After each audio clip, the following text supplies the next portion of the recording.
वृंदा और उसका फ्रॉड परिवार अब तक सबको बेवकूफ बनाता आया था, लेकिन अब हालात बदलने वाले हैं।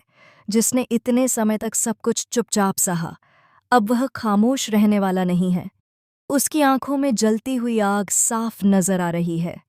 वह ठान चुका है कि वृंदा और उसके पूरे परिवार को उनकी असली जगह दिखाकर ही रहेगा। वह डरने वालों में से नहीं, बल्कि सामना करने वालों में से है। उसे जब भी कोई कहे कि वह पीछे हट जाए, तो उसका दिल और ज्यादा मजबूत हो जाता है। यही वजह है कि वह खड़े होकर सबको बता देता है कि अब कोई उसे बहला फुसलाकर उसका हक नहीं छीन सकता। परी, जो आज तक मासूमियत का नकाब पहनकर घर वालों का भरोसा जीत चुकी थी, असल में किसी और ही चाल में लगी हुई है। उसकी आंखों में हमेशा से एक सपना था, इस पूरे बिजनेस और प्रॉपर्टी पर कब्जा करने का। धीरे धीरे उसने सभी को अपने इशारों पर नचाना शुरू कर दिया। हर आंसू, हर बेहोशी, हर ड्रामे के पीछे उसकी चाल छुपी थी। घर के लोग उसे भगवान मानकर उसके सामने सिर झुका रहे थे, और वहीं तुलसी, जो दिन रात उनके लिए अपना सब कुछ लुटा चुकी थी, उसी पर शक करने लगे। किसी ने उसकी सच्चाई पर भरोसा नहीं किया। तुलसी ने अपनी जिंदगी इस परिवार के नाम कर दी थी।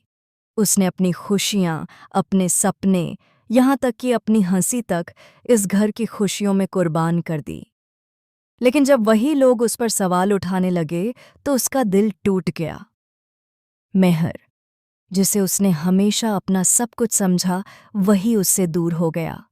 एक धक्का, एक ताना, और उसके बाद भी तुलसी का दिल यह कहता रहा कि शायद एक दिन सब ठीक हो जाएगा। यही सोचकर वह अब भी मेहर के लिए खाना लेकर ऑफिस पहुंच गई। लेकिन वहां जो उसने देखा, उसने उसकी दुनिया ही बदल दी। ऑफिस में मेहर का चेहरा गुस्से से भरा हुआ था। उसने तुलसी को देखते ही खरी खोटी सुनानी शुरू कर दी। तुम्हारी हिम्मत कैसे हुई यहाँ आने की? यह सुनकर तुलसी का दिल कांप उठा। जिस इंसान के लिए वह हर दिन भगवान से दुआ करती रही, वही आज उसे बेइज्जत कर रहा था। लेकिन मेहर को यह नजर नहीं आ रहा था कि परी की हर मुस्कान, हर आंसू एक खेल था। परी वहीं खड़ी थी, अपने दिल में जश्न मनाते हुए। उसे पता था कि अगर वह थोड़ी सी एक्टिंग करेगी, तो मेहर और भी उसकी गिरफ्त में आ जाएगा। परी का मकसद सिर्फ एक था, बिजनेस और प्रॉपर्टी। उसने ठान लिया था कि कैसे भी करके मेहर से सारा बिजनेस अपने नाम करवा लेगी। इसके लिए उसने रो रो कर, गिड़गिड़ाकर, यहाँ तक कि अपने बेहोश होने का भी ड्रामा किया। मेहर ने भी एक पिता की जिम्मेदारी समझकर सब कुछ उसके हवाले करना शुरू कर दिया। लेकिन वह यह भूल गया कि पति का फर्ज निभाना भी जरूरी है। पिता का फर्ज निभाने की आड़ में उसने तुलसी को बिल्कुल अकेला छोड़ दिया। परी अब बिजनेस की मालकिन बनने के सपने देख रही थी। उसे भरोसा था कि अगर मेहर ने एक बार सारा कंट्रोल उसके हाथ में दे दिया, तो कोई उसे कुछ नहीं कह सकेगा। लेकिन उसकी चालें यहीं खत्म नहीं होंगी।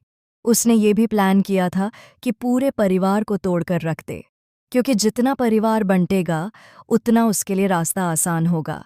अब सवाल ये है कि जब सच सबके सामने आएगा, तो किसका साथ कौन देगा?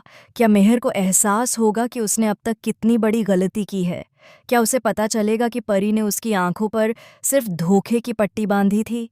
और सबसे बड़ा सवाल, क्या तुलसी, जिसने सब कुछ खो दिया, अपने हक और सम्मान के लिए फिर से खड़ी हो पाएगी? समय धीरे धीरे इस कहानी का फैसला करने वाला है।